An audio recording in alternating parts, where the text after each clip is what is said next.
When you think about camera manufacturing around the world and which countries have a name for camera manufacturers throughout history, most people would think about Japan or Germany, maybe Sweden for the Hasselblad, but not many people would think about America, unless they're thinking about the Kodak Brownie or the Instamatic, but not proper cameras.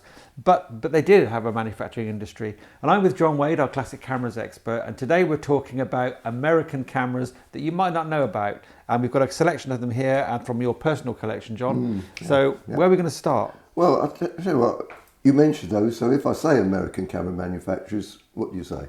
Kodak. Yeah, exactly. So we're not going to talk about Kodak. Okay. We're going to talk about... Well, that's pretty much the only one anyone knows, isn't it? Absolutely. Having said that, we should give them a nod. So right. We'll start off by showing the camera that sort of kicked it off, the very first Kodak. Will that do? Yes. So this was the very first Kodak, and it was simply called the Kodak. And it was introduced by a man called George Eastman, who was a businessman, entrepreneur, marketer. He was a very good marketeer. What Eastman was good at was seeing a hole in the market and filling it. And what he saw back in the 1800s was a hole in the market for people who had never owned a camera, had never known how to use a camera, but felt they might like one. And for them, he produced the first ever roll film camera in 1888. And looking around for a word to call this camera, he played with lots of words, and eventually he came up with the word Kodak, which means absolutely nothing at all. It's just a word that he made up. So he called the first camera the Kodak. And this isn't it, this is a replica of it. The original camera was made in 1888, and in 1988 Kodak came along and produced a replica to celebrate the centenary. So this shows what it was like, but it doesn't work. But all you had to do in those days was pull that string, which you don't pull here because it's a replica, which cocked the shutter, press the shutter release, it went click, wind the film, that was it. It came preloaded. Is that a... well, you take the lens cap off first. Right, okay, there it is. I was wondering what that was. Okay. An old trick. It came preloaded with enough film for 100 exposures, and when the photographer had finished with it, sent it back to the Eastman Works. They took the film out, processed it, reloaded the camera, sent the camera back, and a few days later sent the prints and negatives back. So 100 pictures. They were round, weren't they? They were in those days. They were round. There was a round mask inside because the lens wasn't good enough for resolution, to get good resolution at the four corners. Right. So they put a round mask in. So the first few of them had produced round pictures, about 2¼ inch diameter, something like that. So there you are. It was called the Kodak. The first time that name had been used, and the last time we'll use it today. Right. So we're not going to talk but about probably then, probably fair to say to Kodak that they probably made more cameras in the history of photography than any other man, because they've certainly sold more cameras than anybody else ever has done. I think so. They're the beast, the giant of the camera making world. But then these are lesser known ones. But there were quite a lot of people who lay in the shadow of that giant, and some were successful. Some were successful for quite a long time. Some only for a short amount of time. And we'll look at some of them. Can't really talk about non-Kodak. There, I used the word again. Non-Kodak cameras without talking about the Universal Camera Corporation. So we've fast forwarded now about 30 odd years to the 1930s, and this was put together by, I've written their names down because I always forget it, two men called Otto Githens and Jacob Shapiro. Now Githens was the head of a New York loan company that specialised in financing taxi cab firms, and he needed an insurance man who could cover that, and he called in Shapiro, who was an expert, and they got together and they became friends. And they thought, would it be a good idea to make a camera? Because what they were also good at was marketing. And so they looked at the market in the 1930s, and they noticed three things, basically. First of all, there was a growing interest in 35mm. Secondly, the people who used 35mm were not too keen on the fact that you had to produce 20 or 30 exposures before you could get the film developed. They'd wanted something shorter. They'd also noticed how Kodak could sell cameras with a special film for that camera, so that everyone then, having bought the camera, had to come back to Kodak to buy the film. And on those three ideas, they launched the Universal Camera Corporation, and they employed another company called Norton to make it, their first camera, and that's the first camera they made. And it was called the Univex A, and it is a very, very simple camera. As you can see, little tiny shutter release hidden away somewhere there. There it is. It's like a toy. It is like a toy, but the thing is, there you go. At a time when a Leica in the States was probably costing $40, $50, something like that, 39 cents. Okay. They sold them by the million. They really did well with them. But there's a nice story. It might be apocryphal, it could be true, but not. There's a nice story about a bank robber who robbed a bank, and while he was fleeing, he dropped one of these, and the police picked it up, developed the film, recognised him, went round and nicked him while he still had £10,000 on the table. Oh, so how many exposures would you get? And that's 35mm, right? It took Univexes, you see, they went the sort of Kodak route to produce a camera with their own film, which was this. Right, okay. And it was called Univex Ultrachrome number 00 film. And it took, I think it probably took about, yes, it says on there, 6 exposures. 6 exposures. And it's like 35mm on a roll with backing paper, okay, etc., etc. It's all in there, and no, I'm not going to open it because because collectors don't open things like that. Yeah. So that was their first camera, tremendous success. As an aside, it was made by this company called Norton, who they then fell out with, went their own way. Norton then went on and produced the same camera, which is like that, slightly different, but that's aside. It was the Universal Camera Corporation that did it. So was it a 24x36mm frame? Near enough. It was a little bit bigger. Now, don't quote me on it, but it was a bit, maybe 28x30, something like that. And I presume there were no sprocket holes in that one. No sprocket holes. Right. This is another thing, you see. I mean, having a film that is advanced by sprocket holes needs more of a mechanism. Yeah. And they want to produce it cheaply. So a roll film is much better. And I guess if you don't have the sprocket holes, you've got a larger surface area to put the emulsion on. Exactly, Yeah. exactly that. So there you are. So that was their first camera. And they produced a lot of others after that, which we're not going to go into in any great length because we'll be here all day. I have got a few more in my camera room, as you might imagine. So what I've done is I've just taken away a few of the more unusual ones. And this one was called the Twinflex. And it is a genuine twin lens reflex. And you turn a little, that's the shutter release. You turn this on the front to focus it. The whole thing goes in and out for focusing. It's a bit stiff, but it is a proper twin lens reflex with the upper lens reflecting its image up to the ground glass screen and the lower image lens taking the picture. Took the same film, and quite unusual. I don't think these things sold quite as well as the early stuff, but it's a little bit more unusual.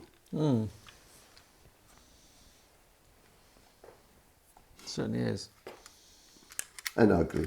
I mean, one thing you can say about American cameras, by and large, is that they were ugly. Yeah, I mean, we'll come to the others, but I don't see anything here that makes me go, ooh. No. I've got one particular one that could win prizes for being the ugliest camera ever made. We'll get to that in a moment. To it, yeah, okay. Univex Twinflex. Yeah. Right, okay. Yeah, it's a bit dusty. Mercuries. These are the better cameras. These are probably the best cameras they made. They made the Mercury I and the Mercury II. And I'm going to show you the second model first for reasons that will become apparent in a moment. So, quite a strange looking camera. Again, not exactly a pretty camera. The hump on the top is there to contain a rotary shutter, which goes round inside. On the back, it's got an exposure calculator, which you probably need a small degree in nuclear physics to understand. And a pair of reading glasses. And a pair of reading glasses and a magnifying glass. And you dialed in the time of day, the time of year, etc., etc., and it gave you a suggested exposure. Everything was in the wrong place, and basically there's the shutter speed setting on there, which goes round, it shouldn't do. There is the film wind, which on this one particularly seemed to be jammed. So we won't go into it too much. When you look round it, you think, well, I've got to the end of the film. Where's the rewind button? Oh, that must be the rewind button. No, that opens the back of the camera. When you discover it's actually a half-frame camera. Right. So all that size, etc., all to produce a half-frame. So how did the rotary shutter work then? I would show you if it would cock, but it seems to be jammed up, I'm afraid, on this one. I presume it just spins on an axis, and then there's a slit at some point. As you can see, there's a little. Yeah. Okay, I see that. Like a segment, like an orange segment. Probably find it on the first model. The reason I've shown you the second model first is because having not too much success with the first model, they made the second model for 35mm film. Right, so for the first time, they used 35mm. The reason why I want to show a you... little look at that yes, one? you can. Yes, you can. Yeah. Okay, so this is the shutter speeds on here. Yeah. Film winding on the front, as you say, and then this is your rewind all on the front. Yes. Yes. Everything basically is in the wrong place. Yeah. And you wouldn't even dream it was a half-frame camera to look at. You from wouldn't. The outside. No, you wouldn't. I mean, it's bigger than a lot of full 35mm. Yes, it is. Now, the reason I wanted to show you that first was to show you the various aspects of it, because the first model, which also took Univex film, slightly different one, I've managed to acquire with all of its accessories, which I think is rather nice. So on this, the film wind knob has been taken off and replaced by a little lever wind, and that will wind the film, and that will release it. We can actually see the rotary shutter on this one. They've got a flash gun for bulbs, obviously, electronic flash, but no cables and cords, because it's got their early version of a hot shoe straight onto there. It's got a tiny extinction meter here, and it's got a rangefinder which folds down from the top there, and those are all the accessories that you find for it. And if we again open it up as we did the other one, you can probably see, hopefully, the rotary shutter working. So we cock it like that.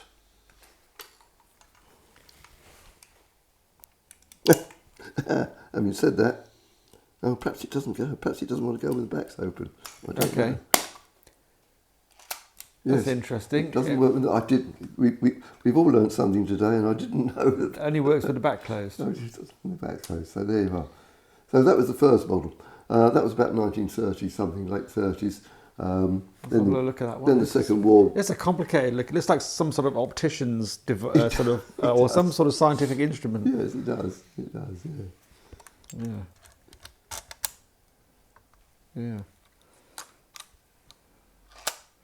And it's quite, or to get your finger, the shutter button's quite awkwardly recessed. Everything's in the wrong place. It's not very ergonomic. And this accessory here, to make it fit, you have to screw it into the cable release socket. Right. So now you can't use the cable release. And of course the thing is, if you're a collector, the joy is to find all the bits. And I found everything but the extinction meter. I was a long time finding that. Oh, okay. They didn't all come from the same place then? No, they didn't. That came from a man in America who bought one of my books. And I said, well, I knew he got one of these. And I said, oh, do you want to swap? I'll give you 2 books for that. so there you are. Again, they produced others, but I'm going to show you the last camera they produced, which was actually their downfall. And this was a camera called the Minute 16, spelt like minute, but it's minute, as in small, and it looks like quite a nicely produced little camera. That winds the film and tensions the shutter, that releases it. But in point of fact, it was very crude inside, and every time you did that, it took 16mm film, and every time you did that, can I open the back? Yep, took 16mm film in there. Half the time, it tore the film, and it wasn't very successful. Probably contributing to its lack of success was its flash gun. That's the camera. This is its flash gun, which screws onto the base there and makes contact. The problem with making... That's just ridiculous. You can make cameras small, but flash guns rely on the fact that you can't make the bulb small and you can't make the battery small. So they had to make a flash gun for it. So that's eventually, if you that's just crazy, put it all together. I won't do it now, but that screws onto there like that and makes the connection, as you can see. Yeah. But they put a lot of money and a lot of effort into that, basically to no avail. It didn't sell very well, and I think that's what sent the company belly up, as the Americans would say. Right. When was that? What sort of time roughly? This would have been into the 50s. So it did survive for quite a while then. Yes, yeah. But they were successful in their own strange little way. Yeah. So this is basically a world in which the Leica M3 exists. Yes. So you've got this. Absolutely. Absolutely. Yes. A company we should talk about is Ansco. Ansco was formed, and again I've written it down, in 1902 from the merger of a company called Anthony Company with Scoville and Adams, and then they used the Ansco name, which is like an abbreviation from 1907. And they made quite a few cameras, but this is probably one of the more interesting ones, because it was made in 1927, which is only 2 years after the first Leica. And it takes 35mm film. Okay. It doesn't take it in the sort of cassette arrangement you get in a Leica. It winds it from cassette to cassette inside, and it advances the film again like that, and shoots it like that. But it is an interesting little camera. It's one of the more attractive cameras that come out of America. The Memo. And it's called the Ansco Memo from 1927.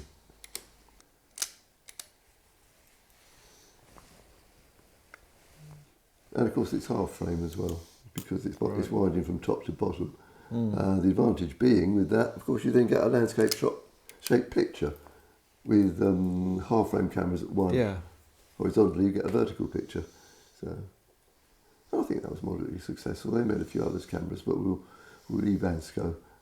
Made in the USA by Agfa Ansco. Yes, they have some... yes. Eventually they collaborated in some way. But Ansco was the original American company. Right. And it's why. The same initial. We should talk about Argus. Now, Argus was formed in the Depression to make radios. It was called the International Radio Corporation. And the thing about radios, sales fell off in the spring and summer. People listened to radio a lot more in the winter. Right. So they turned to making something which was more useful in the spring and summer, and they turned to making cameras. And I've got three, which we'll go through quickly. This was the first. This is the Argus A, which is probably the camera which introduced 35mm to Americans. And with any luck, that should pull out. And then it click stops into various distances for focusing. It's as simple as that. It's got a very simple shutter, film wind, apertures, a few shutter speeds. What's it got? It's got 25th to 200th of a second, and it's got a 4.5 lens which stops down to f/18. So it's quite it's quite well specified, and it's nicely built. Bit of baconite, bit of metal, and a bit of Art Deco. Yeah. Nice. It's quite a nice little camera. So this was aimed at what sort of? It was aimed at the nearly serious, the serious amateur, I suppose. Right. It's never a professional camera, obviously. Yeah. But sort of mid-market, price-wise. Yeah. Okay. And what year was this? Ooh, have I written it down? Oh, yes I have, 1936. 1936, okay. Right, okay. But the big Argus success came in 1939, right, with cameras which they made right through to the 1950s, and that's the Argus C3, right, which is known for three things. First of all, it was known for its nickname. It was called the Brick, yeah, for obvious reasons. I can see that. It was known for its quality of its lens, and the other unreliability of its rangefinder. And also, what, quality in a positive way? Yes, It was a good lens. It was a pretty good lens, and a lot of Americans bought these things. Focusing with a very stiff little wheel here, which turns that wheel, which turns the lens. Shutter release up there. You'll notice that the rangefinder windows are very, very close together, so it's not going to be very accurate. No. But these, again, they sold by the million, 35mm camera, and the Americans seem to love it. And it was known for producing quite quality products, but obviously it's heavy. Blimey, it's way heavier than you expect it to be. Yeah. It's not just called the Brick because of the shape of it. It is like carrying a brick around with you. It's very, not pretty, is it? There is a man in America called Jim McEwen who produces, or used to produce, a very famous guide to cameras, and he advertised for anyone to send him an Argus, which he would give $1 for. And in his basement, he built a brick wall. He built a wall out of these Argus cameras. Yeah. What was the proper name? We call it the Brick. What was it called? Did you say it was the? It's a C3 is the C3. official name for it. The Argus C3. Right. Yeah. Okay. That's one more. It's Argus. really heavy. Why is it so heavy? It's very thick. I don't know. Metal. It's solid metal. And there was a suspicion that there were manufacturers who made the cameras. They put stuff in them to make them heavier, so that people take them seriously. Okay. very much the case. One more from Arcus. The one that followed it was the C4, which is probably a nicer camera, and which we've managed to get with its flash gun. But very much the same. It has the focusing on the little wheel, but now it's linked direct to the lens rather than through an intermediate. But there's not lots to say about it. It's got a huge range of shutter speeds, few apertures, shutter release up the top. With any luck, it should work. There you go. Oh, this one interesting thing about it, as I press the shutter release, it remains down. Okay. So I can't take any more pictures until I've wound it on. When you wind off, it comes back up. When it pops up again. Okay. There you go. No. So that's the Argus C4. So take a look at that.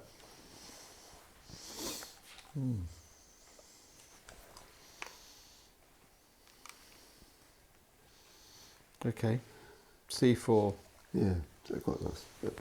So that's Argus. They made quite a lot of cameras. But we'll talk about another company which made only a few. We spoke earlier about the fact that American cameras can be a bit ugly. Well, I think this has probably got the record for one of the ugliest cameras ever made.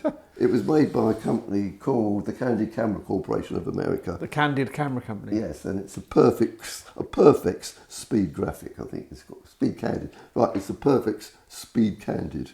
And it's a nasty thing. Under there, we have a shutter release, with any luck. Will it go off? It might do. It doesn't. Oh, we have to wind the shutter first. So there you go. And again, it's got everything you need. It's got an extinction meter even. But my word, if there was a prize being given for ugly cameras, or for anyone who could produce the most amount of rivets in a That's a monstrosity, isn't it? In a front plate, I guess that would be it. Perfect. It's not very well named. No, I think they made 10 or 20 cameras. They made 10 cameras, and they used the word perfects in most of them. 10 different models. Yes. Right, not just 10 of these. Yeah, variations on a theme, as it were. But when you said 10 cameras, I thought that meant they only sold 10 of them. But I can see why. If there's a good chance of that. There's a good chance of that. Yeah. Man, it's really ugly, isn't it? So, and not very comfortable to hold. It's kind of sharp-edged, and there's all these bits sticking out which kind of make it uncomfortable. It hasn't really got a lot going for it. No, nothing at all going for it, I'd say. But, as a collectible, people want them, I'm afraid. Yeah. There you go. I'm going to touch over briefly, because I think if we're doing videos, we might do a longer video on stereo cameras that can still be used, and which this will star in it. So we'll mention it briefly now, as it's the Stereo Realist, which was America's most popular and best-selling stereo camera. And it's really solid. I've used this one, works a treat. It's got a few quirks about it. It's got 3 lenses, as you can see. And you know the theory of stereo cameras need 2 lenses. The one in the middle is actually a viewfinder, and it sends its view down to the bottom of the camera. So you use it looking an idiot like that. Beside that, there's a rangefinder. Focusing is there. And the focusing, nothing is moving here, because what it's actually doing is moving the pressure plate inside, moving the backwards film. and forwards relative to the lens. And it's got a lot of interesting things about it when you actually start to use it. The way the pictures are spaced, like 3 frames apart. And as you wind it, the 2 frames in between begin to fill up, and you wind it again, and then the next one fills. With you. It's best explained with a diagram, to be honest with you. It's quite confusing when you come to look at the processed pictures then, because I guess it's every other picture is the pair of... Yes. Right. So if you get a strip of film out, that one matches 1, 2, 3. Yeah. And then that one matches 1, 2, 3. But that one probably matches 1, 2, 3 back. Right. But I've used it, and I've made anaglyphs with it, which you can view with red, green or red, blue glasses. And it works an absolute treat. But as I say, it's worth mentioning as America's most popular and best-selling stereo camera around about 1947, 48, something like that. Two more. We'll talk about the Claris, because this was made by, the camera is called the Claris, and it was made by the Claris camera manufacturing company, and they only made one camera. Okay. And this was it. But they really thought this was going places. This was going to be America's most popular 35mm camera. But again, it's a bit ugly. It's very heavy, and it suffered throughout its life with shutter faults. Right. And by the time they sorted that out, I think people had lost interest. And as you so rightly said, by that time there were Leicas on the market. Yeah. Although it must be said, all of these would have been cheaper. Would have been a lot cheaper. Would have been cheaper. But yeah, the Claris. But also there were cheaper European cameras. Well, yes. And I don't think any of these would win a beauty contest against a European camera at the time, would they? No. Strange. They were over there doing their own thing very much. Probably not too aware of what was going on in Europe. But again, it's a heavy old camera.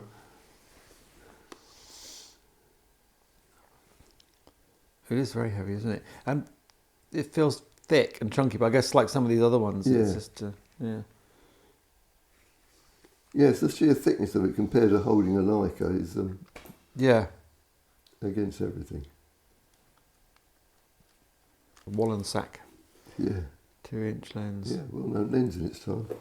Well respected, but there you go. So let's finish, shall we? Yeah. So we'll finish with a disposable camera. And if I say disposable cameras, I'm sure you think about the Fujis and the Kodaks that were made in the 80s, basically. Was it the Fuji QuickSnap? I think it was about 89. Well, they're still made. They're still selling them like that. Like that. And you tend to think of that as being the start of disposable cameras. Well, it wasn't, because this is a disposable camera from about 1945, I think it is. I've got it written down there. 1950. We'll pull that up very carefully. And this came preloaded with 127 film, and you used it in a normal way. There's a shutter release there. There's a wind knob around somewhere. Oh, there's the wind knob. Red ring on the back, etc. But the nice thing about it is, if you didn't know how to use it, all the instructions are on the side. Right, okay. To tell you how to use it. And then when you've finished, you folded these down, and on the bottom, it's already pre-addressed to the Encore camera company. Okay. You put your own name and address in there. Hollywood, California. Yeah. You stick a 6-cent stamp on there, and then you get a coin. You see there's a little serrated edge here. Yeah. You get a coin and you open that up slightly, and in there you put $1.25. They recommend you took a 25-cent piece, wrapped it in a dollar bill, stuck it in there, put the whole thing in the post, and sometime later you got your pictures back and another one of those. If the postman didn't nick your $1.25, because he must have known. Yes. There's money in this box. Oh, we've got a Hollywood camera here. Yes, absolutely. So, yeah. Not the first. There were several made before, though. A thing called a picture box, things like that. I can't remember all. But I found that one quite one of the more attractive. And very simple, but I like the fact all the instructions on how to use it. Yeah, you can't go wrong, can you? No, it's not. I like the sort of the design at the front to make it look like it's a proper camera. Yeah. Nice. Yeah. So there's my quick tour of America. There are others. Well, that's interesting. You can see why. As I say, America didn't really have a camera industry, because obviously Kodak obviously continued throughout this time, and of course when digital came along, Kodak not only invented digital photography but dominated it for quite a while in the early days. So, but it goes to show why I guess the people don't really think about American cameras when they think about cameras, do they? No. Based on this selection here. So I hope you found that really, really interesting. I certainly found it really fascinating, and do tell us what you think. Have you owned any of these cameras? Would you like to own any of these cameras? Maybe you don't agree and think these are actually great looking cameras, but do tell us in the comments below. Don't forget to subscribe to the channel, and see you in the next video.